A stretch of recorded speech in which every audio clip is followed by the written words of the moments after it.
Vamos orar? Eu preciso orar porque eu gostaria muito que o Espírito Santo falasse com a igreja como falou comigo durante essa semana e hoje, quando eu terminava de alinhar essa palavra, sentado na mesa de casa antes do almoço, na proporcionalidade que ele falou ao meu coração, gostaria que ele falasse. A última música que o Ministério de Louvor cantou falando do sangue, não estava no script de que nós falássemos basicamente do mesmo assunto, amém? Pai, em nome de Jesus, nós nos reunimos e eu quero pedir ao Teu Santo Espírito que quebre toda a resistência à Sua palavra, a ministração dela em nome de Jesus. Fala conosco, nos inspira e nos instrua, esta é a nossa oração, em nome de Jesus, amém. E graças a Deus. Abre comigo a sua Bíblia em Neemias, capítulo de número 7. Eu quero fazer um adendo de número 7, do capítulo 7, e entrarmos no capítulo 8 hoje, para a gente poder pensar naquilo que é o processo de reconstrução e restauração. Queridos irmãos, o capítulo 7 é o envio de Esdras através de Artaxerxes até Jerusalém. E por que ele é enviado? Ele é enviado para começar o processo de restauração espiritual e começar o processo de restauração do exercício do sacerdócio, para que nesse novo templo que se foi construído, haja o exercício efetivo ali dos sacerdotes e dos levitas. Partindo desta primícia, eu quero que você entenda comigo do versículo 1 ao versículo 4 diz: passadas essas coisas, no reino de Artaxerxes, rei da Pérsia, Esdras veio da Babilônia, Esdras, filhos de Seraías, filhos de Azarias, filho de Ilquias, filho de Salum, e aí começa a falar quem é ele, mas o versículo de número 6 diz: ele era escriba, versado na lei de Moisés, dada pelo Senhor, Deus de Israel, e como a mão do Senhor, seu Deus, estava sobre ele, o rei lhe deu tudo o que lhe havia pedido.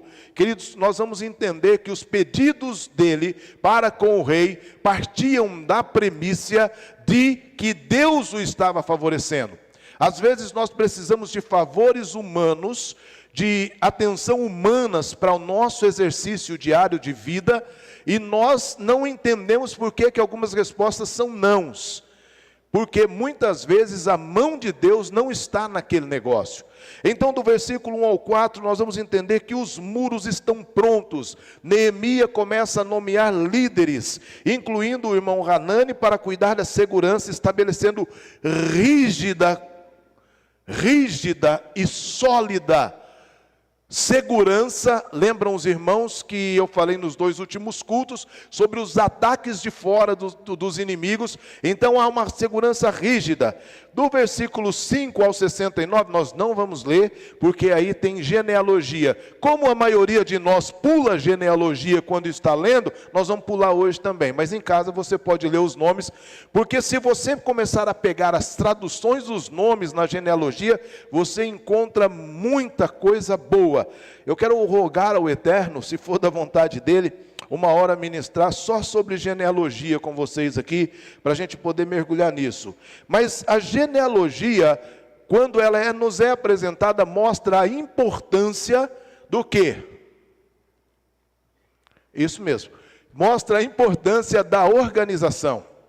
Por que organizados? Porque sabemos quem são, porque sabemos quais são o local dessas pessoas, porque para exercer o sacerdócio, lembra lá em Esdras, e agora em Neemias também vai acontecer, que para exercer o sacerdócio, você precisava vir de uma família, vir de um cunho sacerdotal, para poder fazer parte, e quem vinha dessa família, e no meio do caminho, tinha um casamento diferente, casava-se com mulheres estrangeiras, ou algo dessa natureza, ele deixava de ter as prerrogativas para servir no altar. Lembram que houve um tempo lá em Esdras que não tinham sacerdotes. E qual é o problema aqui? O problema é que os inimigos estão se destacando e estão atacando a linhagem que trazia pureza para a adoração.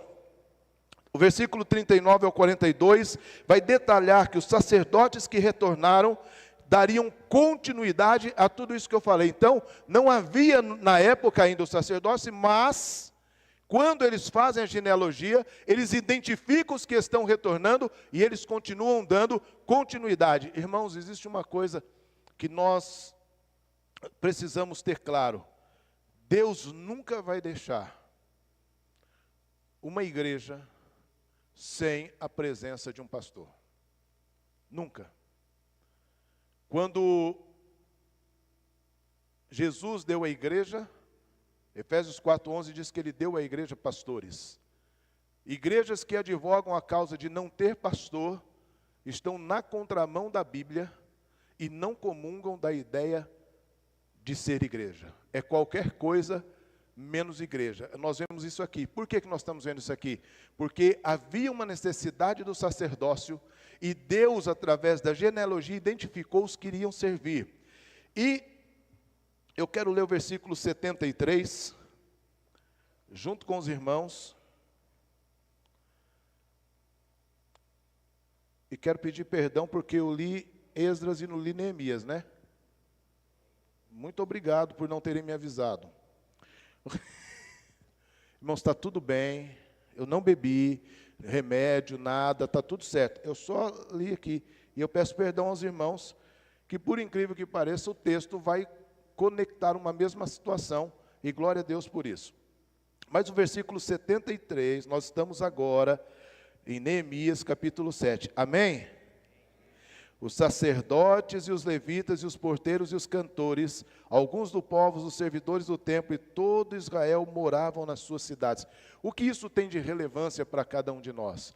A relevância aqui é que morar na cidade, estar na cidade, reerguer o muro, fez parte de um processo de disposição do coração. Como que o senhor prova isso, pastor?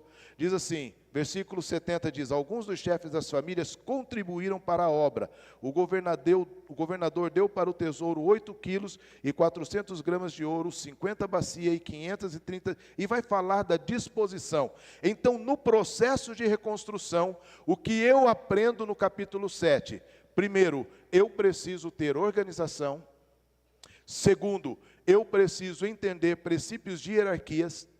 E terceiro, eu preciso ter um coração generoso. E eu não vou apelar para dízimos e ofertas, essa não é a conotação. Estou falando de generosidade, até mesmo de orar para outras pessoas. Eu preciso entender lá no meu trabalho, na minha reconstrução de serviço, no meu emprego, no meu concurso, ou em qualquer outro lugar, que Romanos 13 vai dizer que toda a autoridade que está sobre a minha vida foi dada por Deus. E se eu fizer o que é certo, Ele é ministro de Deus para me abençoar. Mas se eu fizer o que é errado, Ele é espada de Deus para me punir. E às vezes a gente acha que, todavia, porém, a gente precisa se rebelar pelos corredores da vida contra o meu gerente, contra o meu patrão, contra não sei quem, e não respeita a autoridade que Deus colocou sobre mim.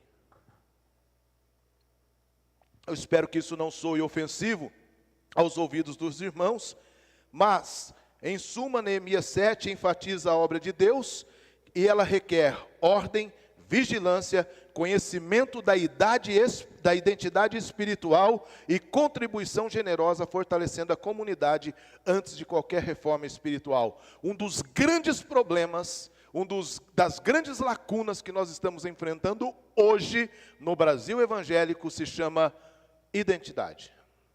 Por quê, pastor? Porque tem muito evangélico e pouco cristão. Existe diferença nisso? Sim. Qualquer pessoa que ame o evangelho pode dizer que é um evangélico. Agora, ser cristão são duas coisas completamente diferentes.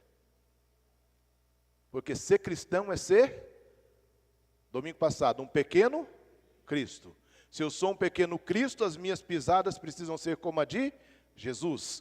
Logo, não basta ser evangélico, precisa-se ter postura, atitudes e ações que a Bíblia nos inspira segundo a vida de Jesus.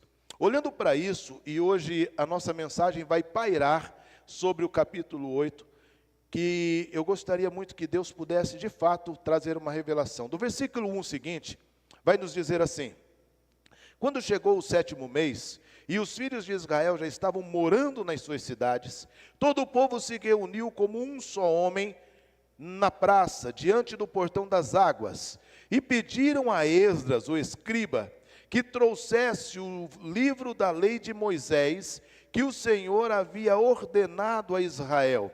Esdras, o sacerdote, trouxe a lei diante da congregação, composta por homens, mulheres e todos os que eram capazes de entender o que ouviam.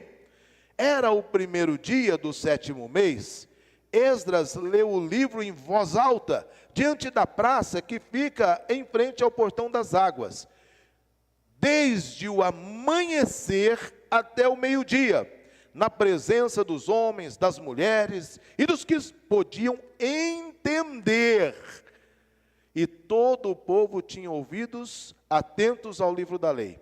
Esdras, o escriba, estava num púlpito de madeira que fizera para aquele fim.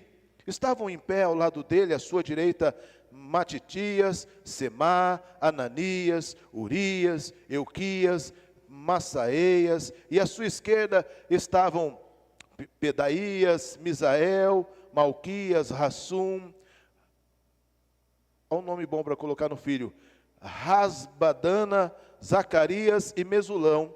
Esdras abriu o livro à vista de todo o povo, porque se encontravam em um lugar mais elevado do que todo o povo. Quando abriu o livro, todo o povo se pôs em pé. Esdras louvou o Senhor e o grande Deus, e todo o povo, levantando as mãos, respondeu: amém e amém. Aí o versículo continua dizendo assim: inclinaram-se e adoraram o Senhor com o rosto em terra. Jeshua, Bani, Serabias, Jamim, Acube, Sabetai, Rodias, Maacias, Quelita, Azarias, Josadac, Anã, Pelaías e os levitas ensinavam a lei ao povo, e o povo permanecia no seu lugar. Eles iam lendo o livro da lei de Deus claramente, dando explicações de maneira que o povo entendesse o que se lia. Neemias era o governador, e Esdras, sacerdote e escribas, e os levitas que ensinavam o povo disseram a todos: este dia é consagrado ao Senhor, o nosso Deus. Por isso, vocês não devem prantear nem chorar, porque todo o povo chorava, ouvindo as palavras da lei. Então lhes disse: vão para casa, comam, bebam o que tiverem de melhor, e mande porções aos que não têm nada preparado para si, porque este dia é consagrado ao Senhor, ao nosso Senhor. Portanto, não fiquem tristes, porque a alegria do Senhor é a nossa força. Os levitas tranquilizavam o povo, dizendo: acalmem-se, porque este dia é santo, e não fiquem tristes. Então todo o povo se foi para comer, beber, mandar porções aos que não tinham, e fazer uma grande festa, porque tinham entendido as palavras de que lhes foram explicadas. Queridos, nós temos o velho hábito de falarmos português e na igreja falarmos evangeliquez. Um dos maiores perigos para o crescimento espiritual de uma comunidade de fé é quando ela é viciada no evangeliquez. O que é evangeliquez? São frases bíblicas, versículos bíblicos, tirados do contexto para externar às pessoas uma fé que muitas vezes não está calcada de fato na palavra de Deus. Te dou um exemplo: eu posso todas as coisas naquele que me fortalece, e todo mundo diz amém, e coloca no carro e faz isso, mas não estão falando o que de fato Paulo estava querendo dizer, que ele podia todas as coisas no fortalecimento de Jesus, porque ele tinha passado por prisões, por açoites, etc, etc, ele tinha passado fome, e ele diz: eu sei estar na escassez, eu sei estar em tudo. Então, por todas as lutas e batalhas, dores que enfrentei, e também pelas bonanças que Deus está me dando, eu posso suportar todas as coisas. Quem me fortalece é Cristo. Geralmente as pessoas usam esse versículo dizendo: eu posso conquistar, eu posso estar, eu posso fazer, porque a minha força vem de Jesus. Esse é um dos exemplos mais clássicos. Este verso que a alegria do Senhor é a nossa força, é outro deles. Nós usamos, não, a alegria do Senhor é a nossa força, a alegria do Senhor é a nossa força, mas esquecemos às vezes de perguntar o que de fato é a alegria do Senhor. Esquecemos às vezes de olhar as Escrituras e olhar para as nossas vidas com uma lente que nos policia a entender, será que de fato eu sou objeto de alegria para o Senhor, posto aonde estou? No trabalho, na família ou em qualquer outra situação? Conta-se a história que uma mulher recém-casada compraram uma boa casa e ela estava, todos os dias quando ela levantava, ela olhava pela janela e dizia, nossa, essa vizinha é uma mulher que não tem dotes de limpeza. E ela não tem dotes de limpeza porque olha a roupa dela como é suja. Não lava direito as roupas, como tem coragem de estender. E fez isso por algumas vezes, até que um dia o seu marido levantou mais cedo e limpou a sua janela. E quando ela chegou, ela sentou e falou assim, nossa, eu acho que essa vizinha comprou uma máquina nova, olha como a roupa está limpa hoje. Você que usa óculos como eu, sabe que um dos grandes problemas que nós enfrentamos é quando chove ou garoa. Óculos não vem com limpador de para-brisa.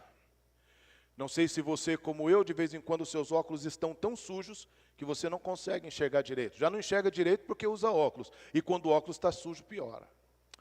Às vezes, irmãos, a nossa lente é quem está suja. Às vezes é o nosso olhar que está embaçado. Eu gosto muito de um versículo, que eu uso ele constantemente, quando o apóstolo Paulo escreve uma das cartas pastorais mais lindas e que os líderes deveriam estudar com muito afinco quando ele vai falando a Tito. No versículo 1,16 diz que para uma mente pura todas as coisas são puras, mas para uma mente impura todas as coisas são tidas como impura. Às vezes a nossa lente é quem filtra as coisas com impureza e com peso. Às vezes sou eu que estou vendo o pecado onde ele não existe, estou vendo julgamento onde não se faz necessário, e estou sendo legalista, porque eu estou julgando as pessoas segundo a ótica da minha vida e do meu achar, do meu jeito de ser. Pensando desta forma e abrindo o leque, o córtex frontal, para que nós possamos viver de forma não liberal e não progressista, mas bíblica, de um entendimento do amor, e em detrimento a esse amor, de não negligenciarmos o princípio da santidade, o capítulo 8 vai nos trazer alguns esclarecimentos que vai nos levar a um entendimento sólido do que quer dizer a alegria do Senhor é de fato a nossa força. Queridos, primeira coisa que nós vamos ver nos versículos que lemos, centralidade na palavra. Quando nós pensamos em igreja, nós pensamos em Bíblia. Quando nós pensamos em culto, nós pensamos em ouvir a palavra. Esses dias eu fiz uma colocação aqui pela manhã, na terça-feira passada, uma aula que nos abrilhantou, que nos fez entender alguns princípios de adoração, pelo menos para mim foi uma bênção, eu não consegui sair do primeiro tópico, porque foi um link puxando o outro. Pensando desta forma, hoje nós olhamos para algumas igrejas e nada contra, mas aonde a palavra foi suprimida a 18 minutos, 15 minutos, porque todo outro processo é um processo de disparar dopamina dentro do coração das pessoas. O que dispara dopamina? Tela. O que dispara dopamina? O uso absurdo do celular. O que dispara dopamina? Por que os vídeos têm que ser 30 segundos? Por que o TikToker é tão famoso? Por que o Instagram é tão famoso? Porque ele trabalha com a dopamina. Você passa horas num jogo de computador ou de televisão, e você não nota que passou horas, porque ele mexeu com a dopamina. A dopamina é disparada dentro do seu corpo, e você tem uma sensação de saciedade e felicidade, ao ponto de não notar que as coisas e que você está levando prejuízo, ou dando prejuízo ao que está ao redor.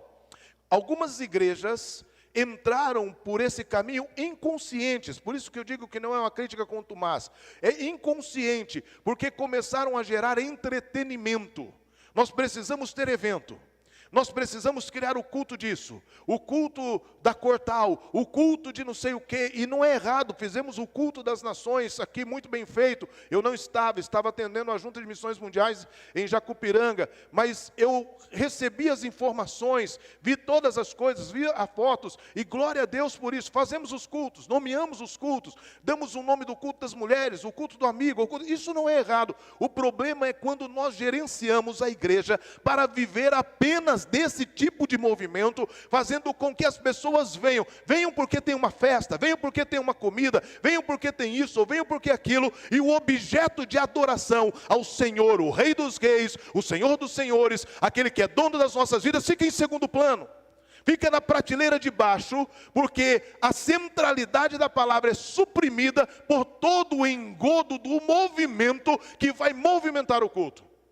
Eu digo-se aos irmãos que eu já tive uma ovelha, que quando o culto tinha uma palavra acima de 40 minutos, ela dizia, o culto hoje foi bom, pastor, foi bom. Mas, que quando tinha culto, onde tinha bastante louvor, alguma coisa que era, pastor, que culto maravilhoso. Aleluia, maravilhoso porque mexeu com a dopamina, mexeu porque a palavra não a confrontou. Evangelho é conforto, irmão, fato. Jesus veio trazer boas novas. Lucas 4,18 veio dizer que ele veio trazer vista aos cegos, veio acalentar os corações oprimidos, veio tirar aquele que está em situação inóspita e trazendo o ano aceitável do Senhor. Sim, é conforto, mas evangelho também é confronto.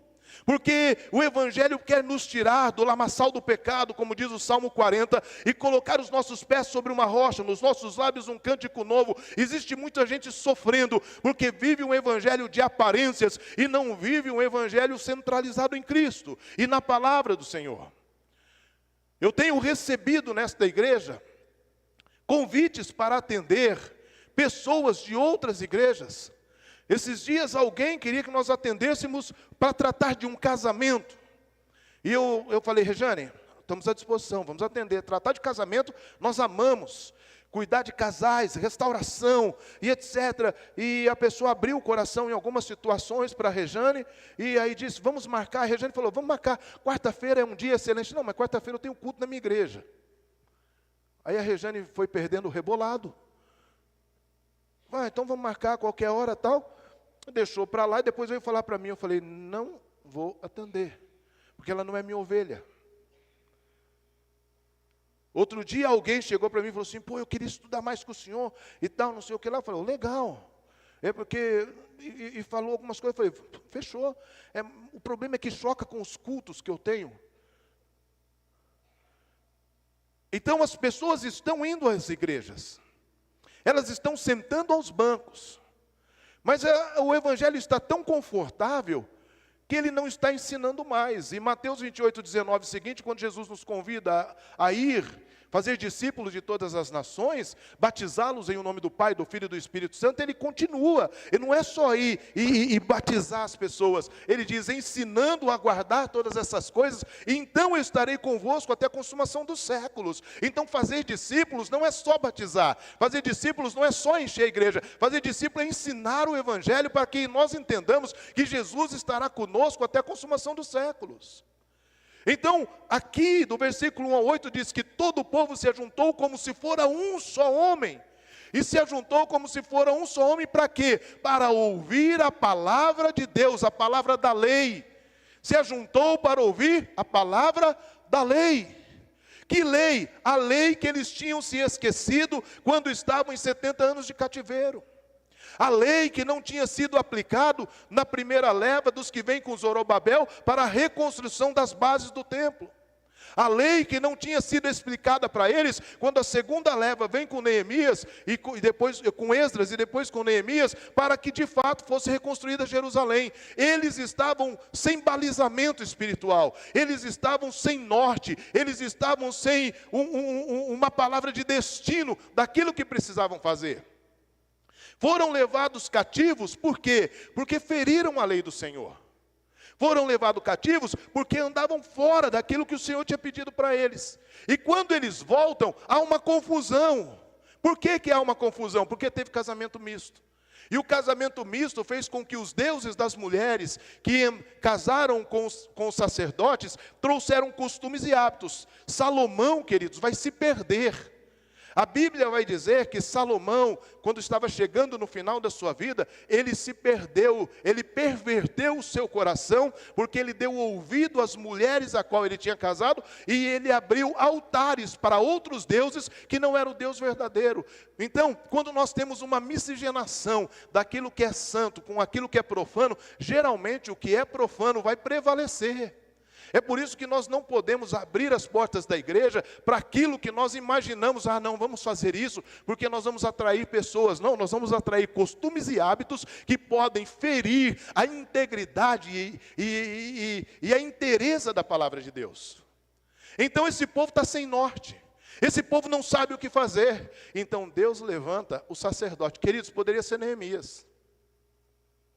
E agora eu vou chocar você. E eu vou molhar minhas palavras para isso.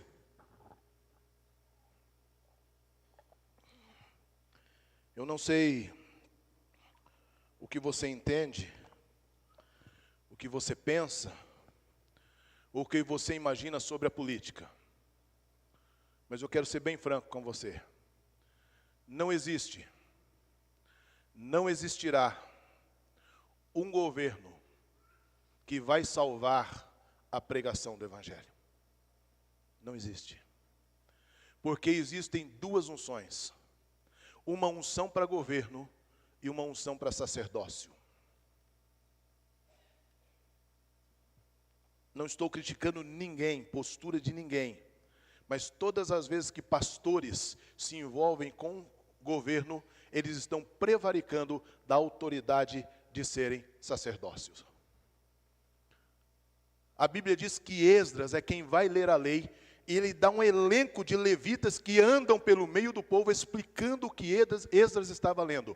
Por quê? E diz o texto que lemos, Neemias era o governador. Governador é governador, sacerdote é sacerdote. A igreja brasileira esse ano vai rachar nos quatro cantos dessa nação por causa dessa maldita política partidária que entrou os arraiais das portas das igrejas brasileiras. Púlpitos hoje estão discutindo o que é esquerda, o que é direita, o que é centro, o que é isso, o que é aquilo. Nós não fomos chamados para discutir política no altar da igreja. Livre consciência, separação do Estado, são prerrogativas batistas.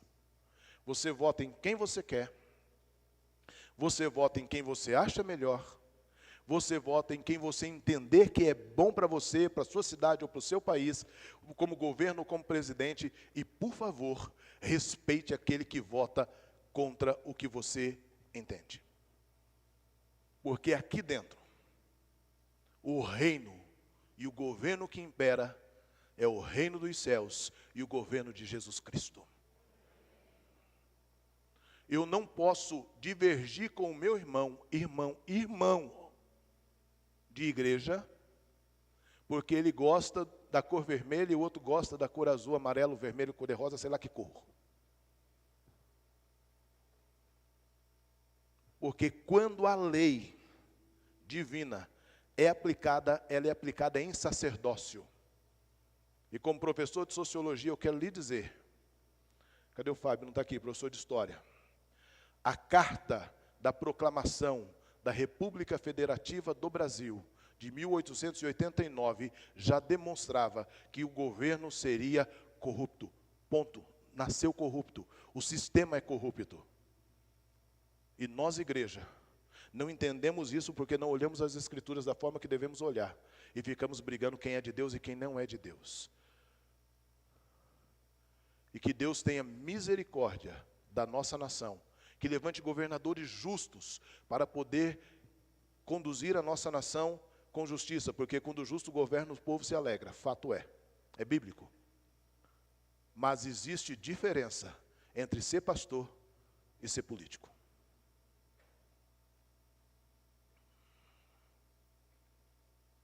Amém? Isso é fato. Prove-me para mim na Bíblia o contrário disso. E eu direi, eu não sabia, e eu me rendo ao que você está dizendo.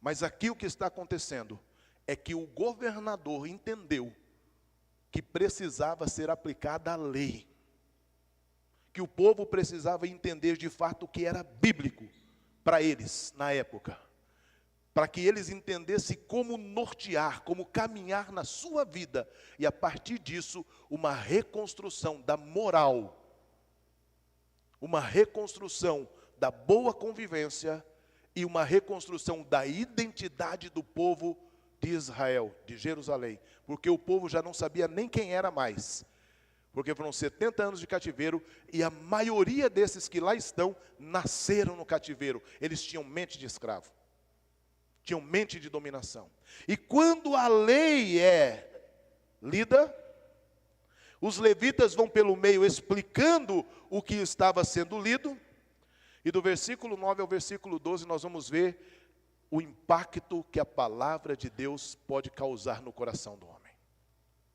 A Bíblia diz que quando a lei estava sendo lida, e quando foi, desculpa, eu vou usar uma expressão da minha época, caindo a ficha, foi sendo esclarecido, o povo foi entendendo, o povo foi de fato compreendendo o que a Escritura, o que a lei requeria deles, começou a nascer um avivamento no meio do povo. E aí é o outro problema que nós temos teológico. Por quê, pastor? Porque quando nós falamos nascer um avivamento, nós falamos, nosso culto hoje foi avivado, né? E por que o culto foi avivado? Porque a gente cantou, porque a gente bateu palma, porque alguém deu glória a Deus e tal, o culto estava avivado. Quem disse que isso é avivamento? Aonde está escrito isso na Bíblia, que é avivamento, por favor? Aonde está dizendo que logística, liturgia de culto pode gerar avivamento? Pode. Mas o que traz avivamento é palavra, porque a palavra é trazer de volta aquilo que está morto. E o que é que traz de volta o que está morto? A palavra de Deus, como foi pregado pelo Anderson hoje de manhã, a presença de Jesus em um velório fatídico sobre a viúva de Naim, trouxe vida ao seu filho, trazendo para ela esperança de futuro. Jesus é a nossa esperança. Eu vou trabalhar no final da mensagem. Mas quando o povo ouviu a lei, quando o povo entendeu a lei, quando o povo ouviu o que estava fazendo de errado, não se rebelou contra o sacerdote, que é o mais importante de tudo isso. Porque hoje, quando a lei vem uma palavra dura, acho que eu vou mudar de igreja. Não gostei. Não gostei da palavra do pastor, foi muito dura. Foi muito... Porque enfrentamos um problema. Porque nós queremos pastores segundo o nosso coração. Como o apóstolo Paulo diz, vai chegar um tempo, Timóteo, presta atenção, em que eles não suportarão a sã doutrina. E por não suportar a sã doutrina, levantarão mestres para si mesmos e farão cócegas no seu ouvido. Mas tu, porém, pregue a palavra. Então, o convite é para a palavra, que gera arrependimento, e o arrependimento gerou o povo prostrado, de rosto no chão, em arrependimento. Isto é avivamento. O povo se arrependendo, mudando os maus caminhos, e olhando para a Escritura dizendo, nós precisamos viver para o Deus que tem nos trazido do exílio.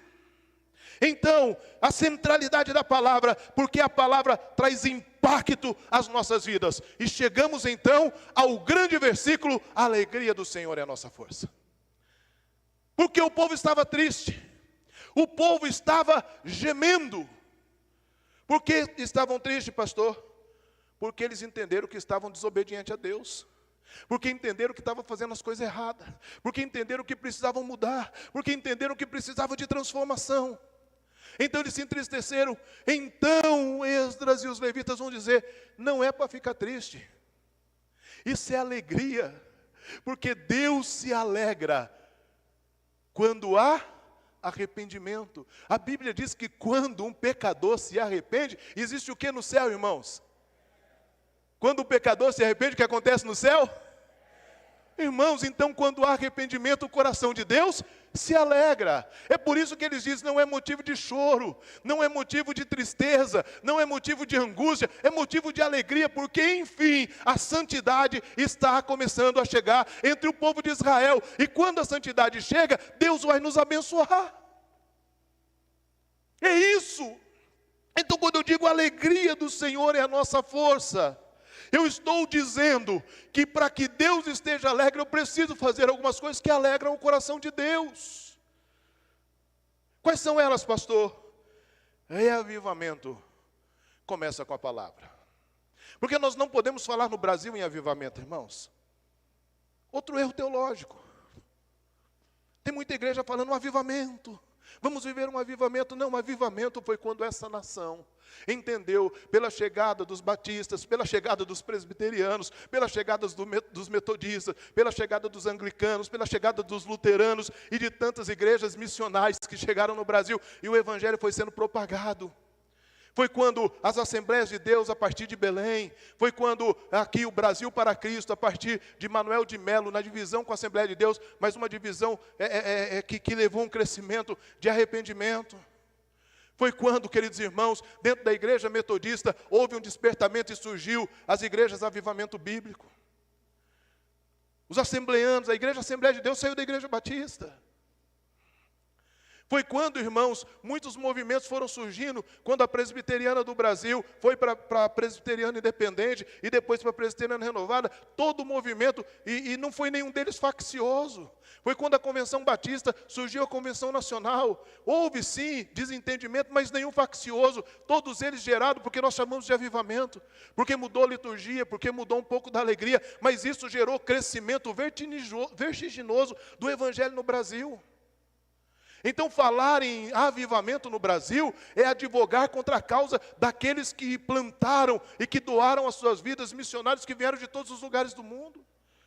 Então, nós estamos falando sobre reavivamento no Brasil, não avivamento. Agora, o que seria reavivamento? Reavivamento seria a igreja se arrependendo dos pecados dela.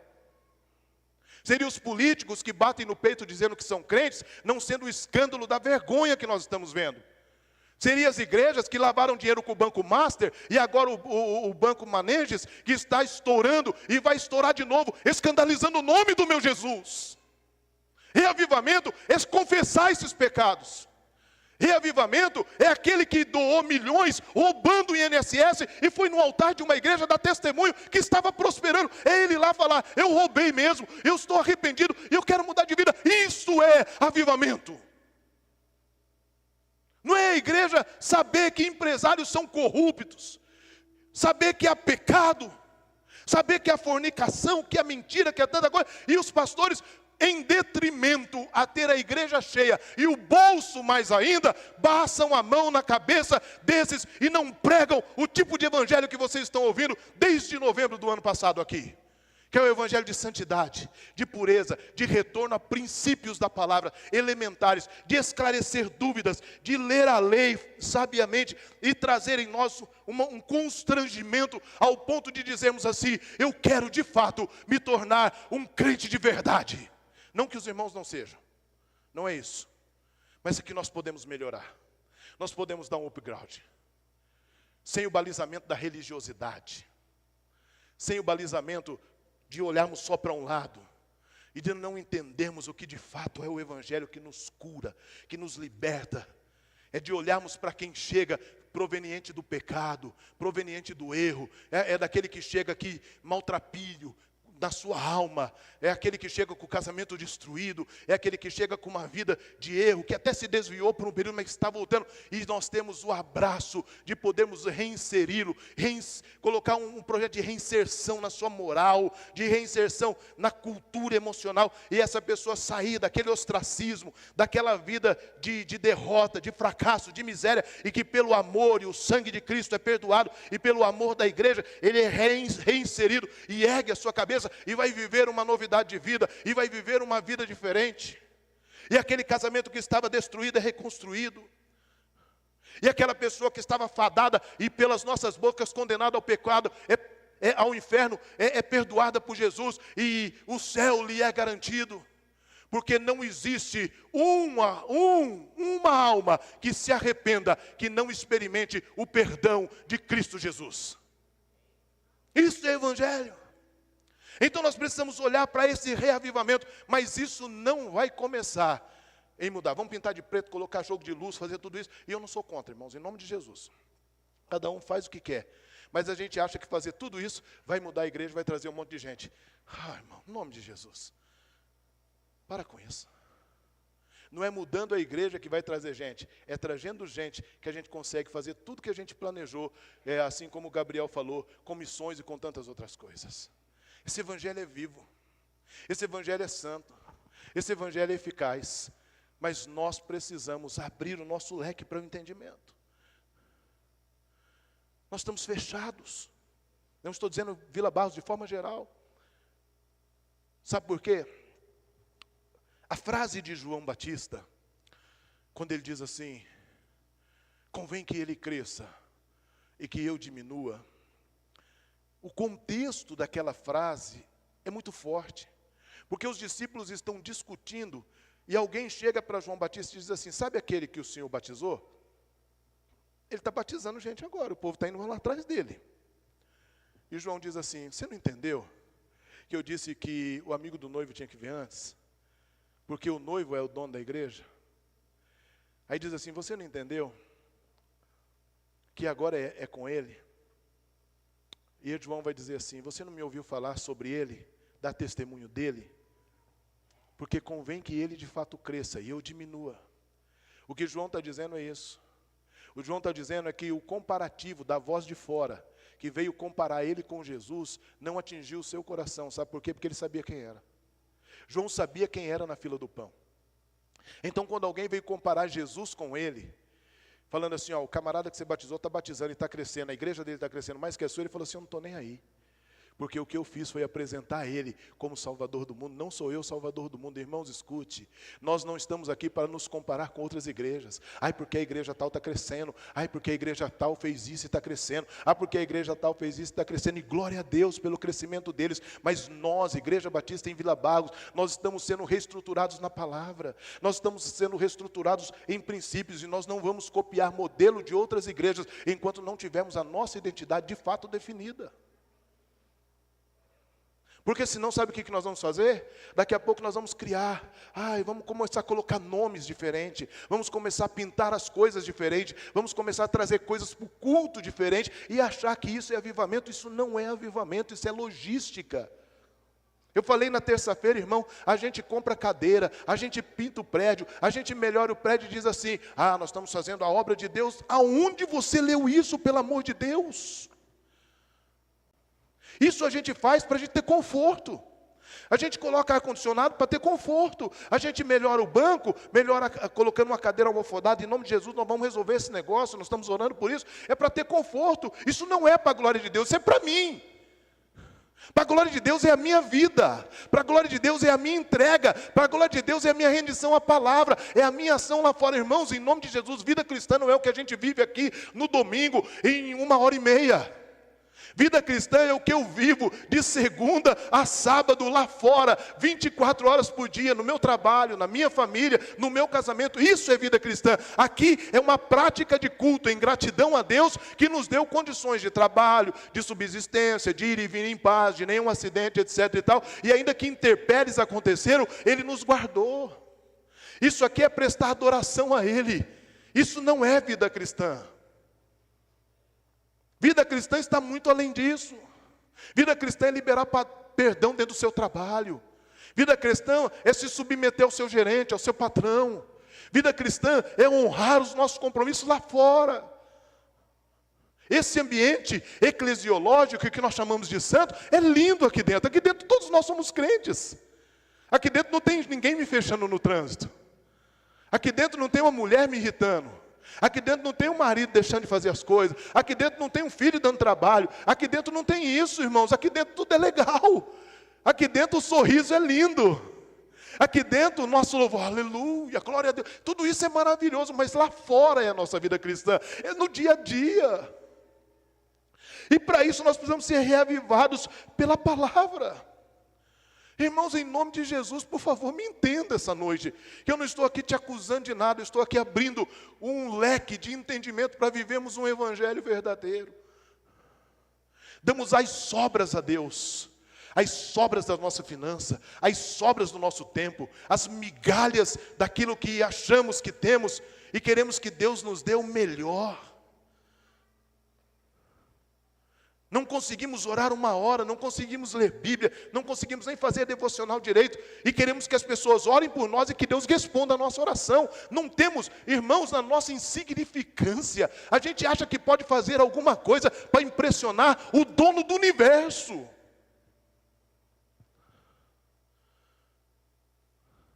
Vocês estão entendendo? Que o que me consome não pode ser aquilo que eu acho que eu estou fazendo para Deus, é aquilo que eu sou e a entrega que eu tenho de fato para Deus. O meu discurso se perde nas minhas ações. O meu discurso se perde na minha prática. Então, reavivamento é com a palavra. Segunda coisa que eu gostaria que você aprendesse, que arrependimento traz mudança. Arrependimento transforma famílias. Pedir perdão transforma casamentos. Pedir perdão restaura vidas. Eu ouvi uma história ontem. Camarada da Marinha, o outro irmão policial militar. Brigados. Muitos anos. Enchente. O irmão da Marinha chega para ver as águas levando pessoas. Quando ele olha lá na frente, o irmão dele está agarrado a uma árvore, perto de morrer. E todo mundo tentando fazer alguma coisa, ninguém conseguia chegar. Ele arrancou sua roupa, pulou nas águas e nadou até a árvore que o irmão estava. Quando ele chegou na árvore, abraçou seu irmão. Alguém conseguiu, ele nada com uma corda, e quando ele chega, ele amarra a corda nos dois. Fato verídico, amarra a corda nos dois. E os dois se lançam na água. E lá na frente tem alguns que estão segurando a corda. E segurando a corda, eles vão puxando, um grande número de homens começam a puxar a corda. E esse irmão que já estava cansado por estar segurando a árvore, não tem força para nadar. O outro irmão vai nadando, nadando, se esforçando, até que eles conseguem chegar do lado aonde as correntezas da enchente não estavam alcançando ele. O irmão levanta, se abraçam, choram e se arrependem. E a frase do irmão da Marinha para o outro irmão diz: quero agradecer a Deus, porque Ele me deu a oportunidade de me arrepender dos meus pecados diante de você e não perder a sua vida com lacunas, porque eu não saberia viver sem ter pedido perdão a você e sem a sua presença. Existem famílias divididas por orgulho, porque eu acho, porque eu penso, porque isso, porque aquilo.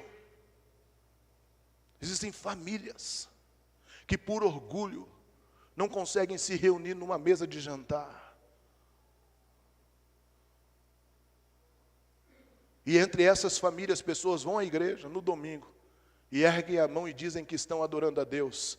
Balela, porque se eu não posso amar o meu irmão que está ao meu lado, como eu posso dizer que eu amo a Deus? É a Bíblia, é o que a Escritura diz.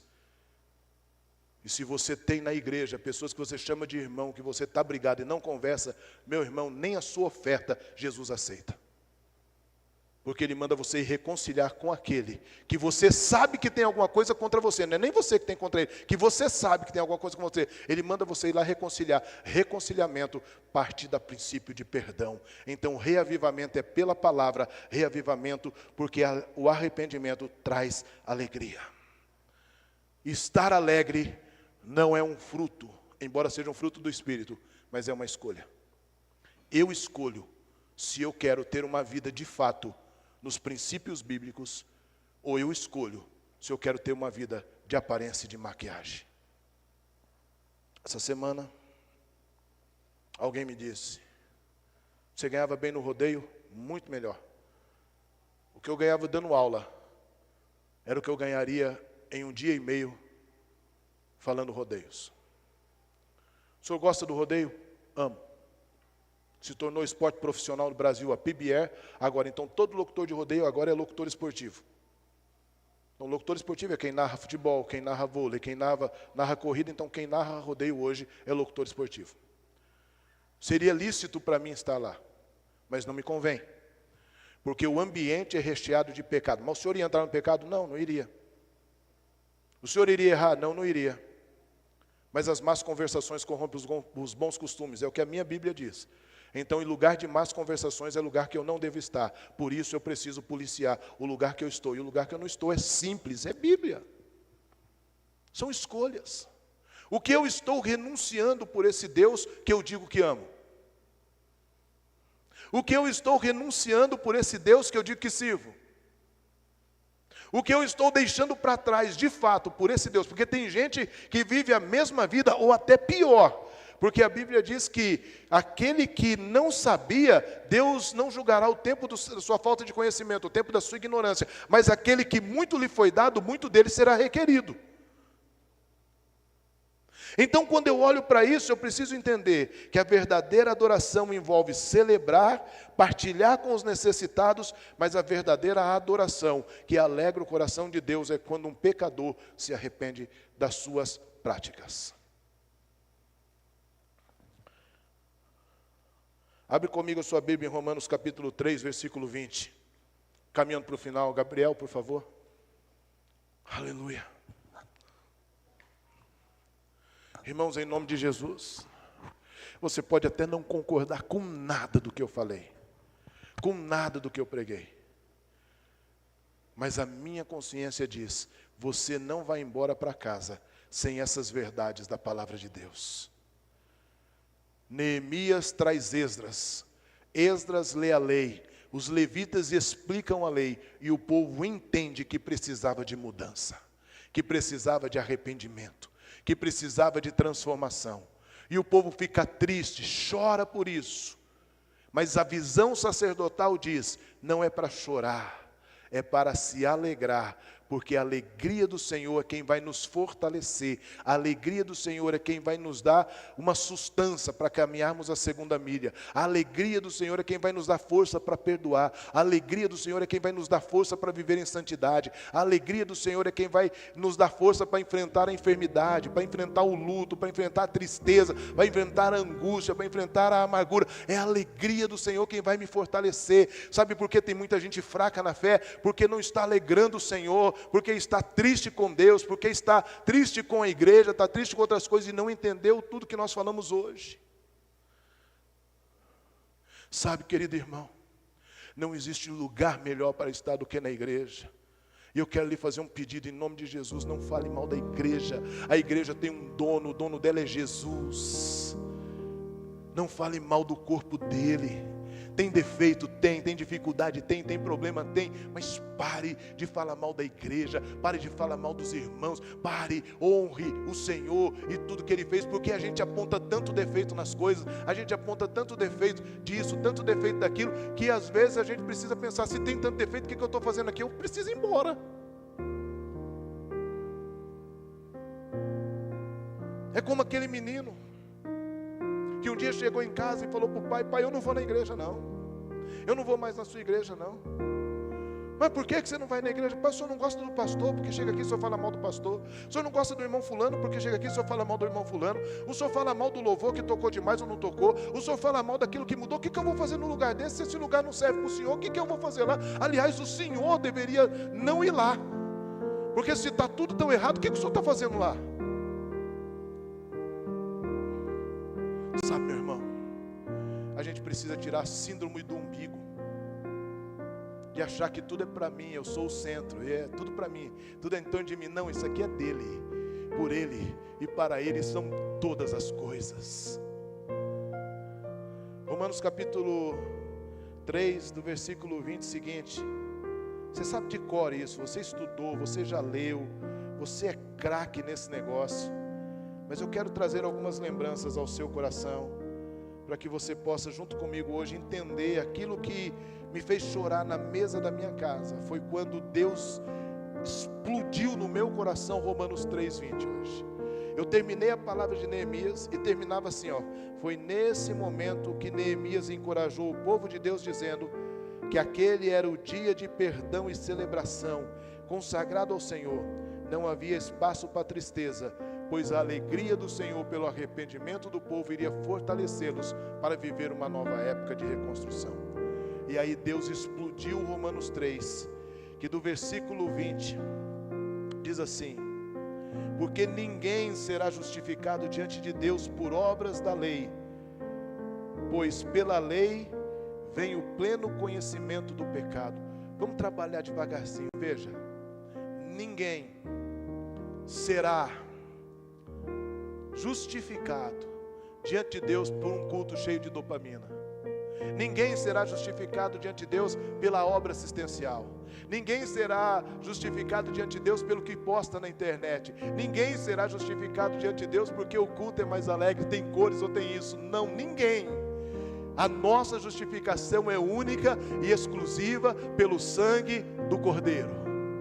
Por quê? Porque quando a lei vem, ao conhecimento do pecado, a revelação do que está errado.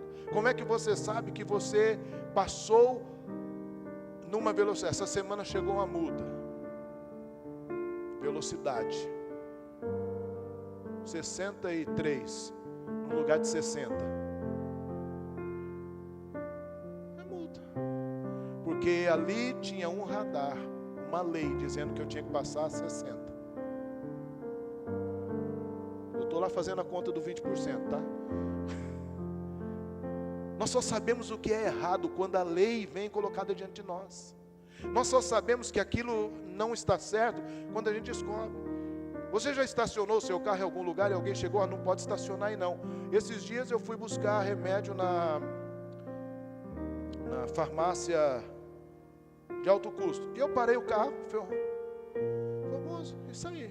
O camarada ligou lá de baixo e falou assim: moço, falei, oi, vai guinchar seu carro.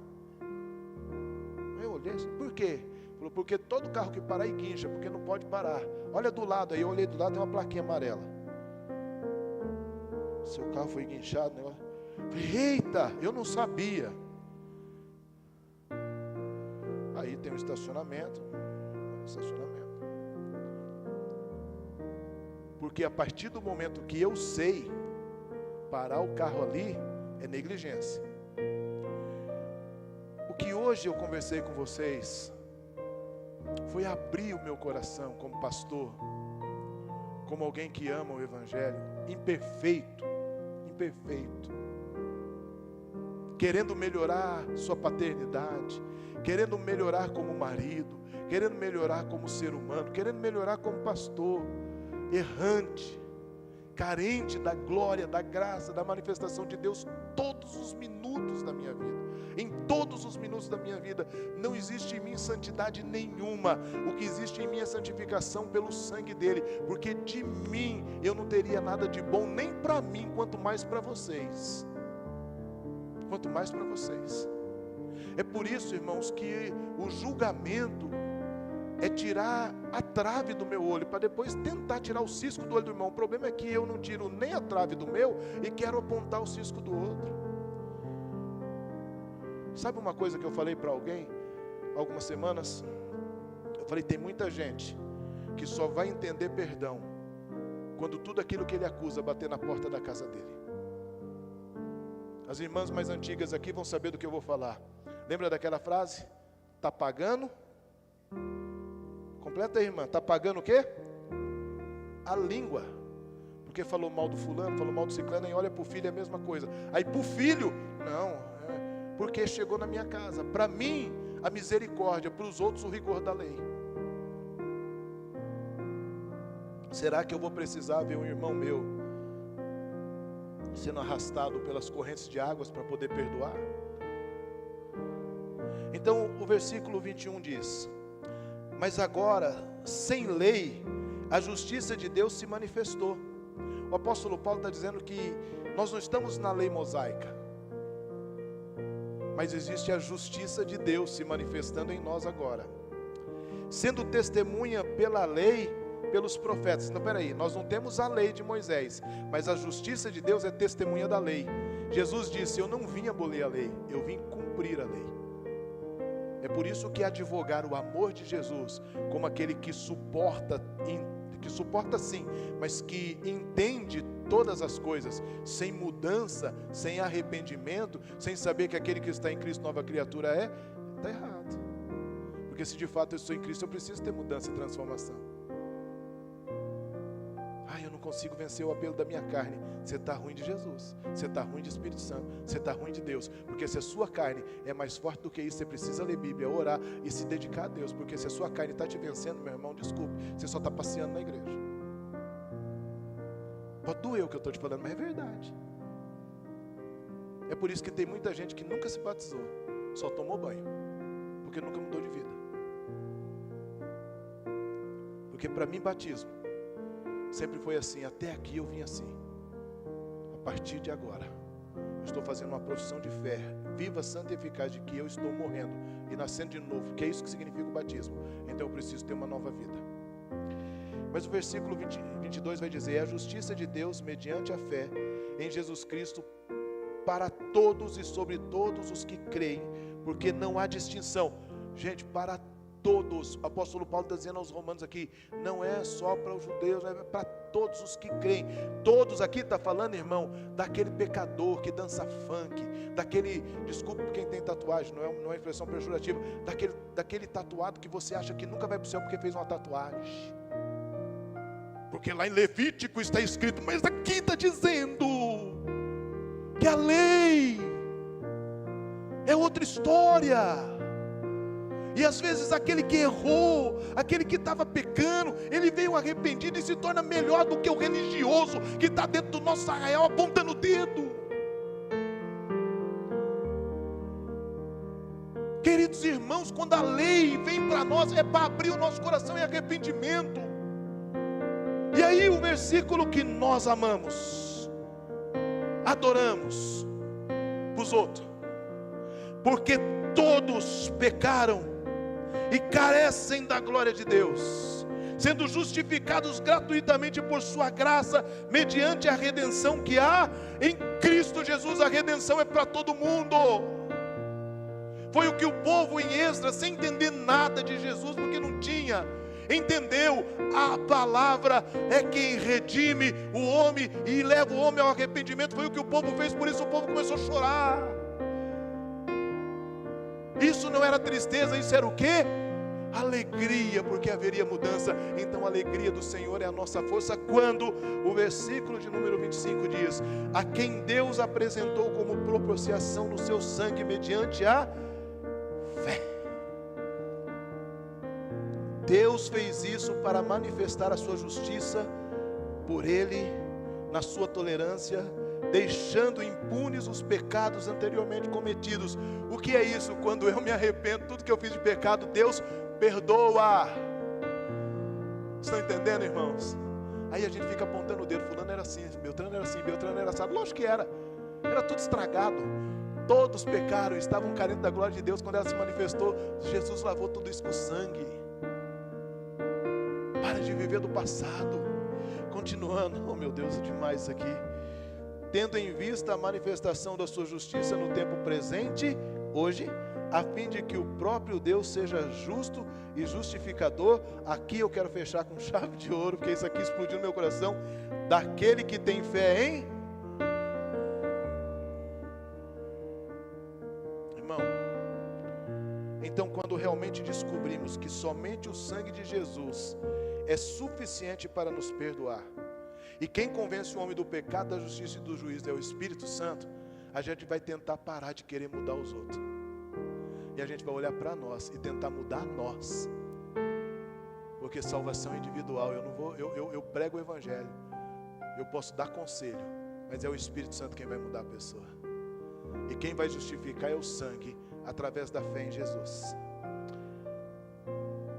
Projeta para mim Hebreus capítulo 11, versículo 6, André. E aí eu quero fechar com isso hoje, para você entender o que de fato é a alegria do Senhor sendo a nossa força. O que é eu entender que todos pecaram e estão carentes da glória de Deus, inclusive eu. Mas eu sou salvo mediante a graça, que é de graça, mas não foi de graça, porque custou o preço da vida de um homem puro e santo que se entregou por mim. E quando eu entendo pela graça, pelos olhos da fé, fé em quem? Em Jesus. Hebreus 11:6 vai dizer: de fato, sem fé é impossível agradar a Deus, porque é necessário que aquele que se aproxima de Deus creia que Ele existe e que Ele é galardoador daqueles que o buscam. Irmãos, a palavra, ela vem até nós para nos confrontar nas mazelas que vivemos, nas falhas que temos, nos erros que cometemos. Mas ela também vem para nos confortar de sabermos que existe um sacrifício na cruz do Calvário, um sangue que foi derramado e que me é suficiente para me perdoar e que me é suficiente para me justificar diante de Deus. E quando eu chego diante de Deus justificado, eu chego com fé, e com fé eu agrado o Senhor. E quando eu agrado o Senhor, Ele se torna presenteador. A palavra do grego ali é presenteador, porque eu busquei Ele com fé. Com fé em quem? Em Jesus. Eu preciso de 3 meninos aqui. Corre. Corre, 3 meninos, por favor. Eu vou começar, vou chamar pelos nomes. Vem 3, vem aqui, vem aqui. Vem 3 meninos aqui, vem aqui.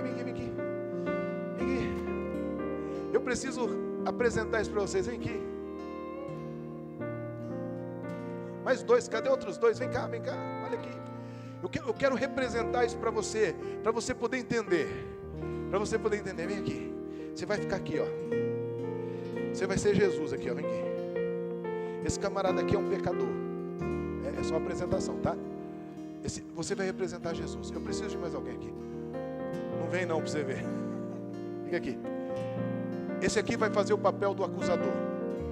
Eu quero que você entenda isso hoje. Presta atenção.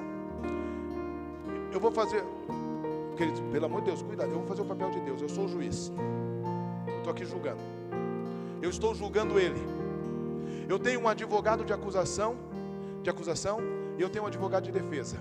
Eu tenho o acusador da alma dele, para apontar os pecados dele. E eu tenho Jesus. Esse aqui, você vai virar para ele alto, para todo mundo ouvir, e vai dizer assim: é culpado. No terceiro culpado, você vai gritar bem alto: o meu sangue. Bem alto. Vai. Culpado. Meu sangue. Culpado. Meu sangue. Culpado. Não, acusa ele de verdade. Seu culpado, você é o Vai. culpado. Meu sangue. De novo. Culpado. Meu sangue. Aí Deus está como o reto juiz. Sabe o que vai acontecer aqui?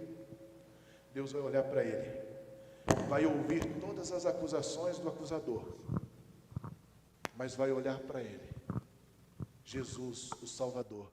E quando Deus olha para ele, Jesus vê o sangue sobre a vida dele. E o sangue de Jesus Cristo, Filho, nos purifica de toda impureza. E a sentença é inocente. Obrigado. É sobre isso que eu estou pregando essa noite. É sobre isso que eu estou tentando te trazer à mente essa noite. Há um acusador que nos acusa e aponta o dedo para nós todos os dias, fazendo com que nós sejamos culpados, fazendo com que os nossos pecados sejam vistos, as nossas falhas e etc. E isso entrou em nós porque a gente não consegue ver bem nas pessoas, a gente só consegue ver o erro das pessoas. 99 coisa boa, mas uma coisa errada, a gente só usa o errado.